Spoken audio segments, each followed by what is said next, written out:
Aku jawab soalan Harry Potter dari ChatGPT Part 1. Yes, aku baru lepas marathon 88 movie Harry Potter untuk kali keberapa tah. Tapi bukan nak review dekat sini. Dan aku pun hari tu dekat video top 10 favourite movie aku of all time, aku dah cerita kenapa aku suka sangat dengan Harry Potter ni. So, aku tanya ChatGPT lah. Kali ni baru lepas marathon, tengah semangat ni, konten apa yang aku patut buat melibatkan Harry Potter. So, dia suggest aku jawab 20 soalan. So, part 1 10 soalan, part 2 10 soalan. Dan soalan ni aku kena jawab mungkin secara rapid fire. So, tanpa buang masa, kita mulakan dengan soalan yang pertama. Underrated character. Oh, rapid fire kan? Arthur Weasley atau Lupin? Anyone from the Order of the Phoenix? Overrated character.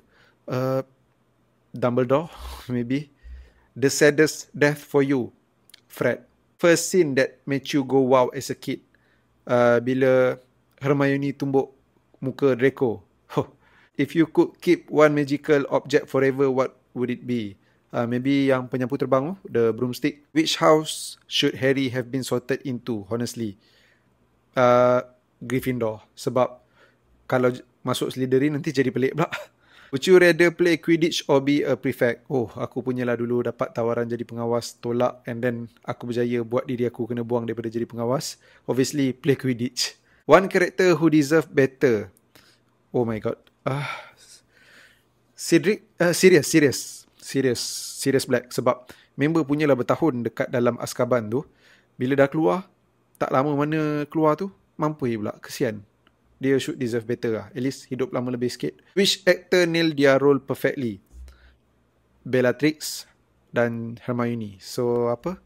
Helena Bonham, apa tah nama yang Bellatrix, so aku pun lupa.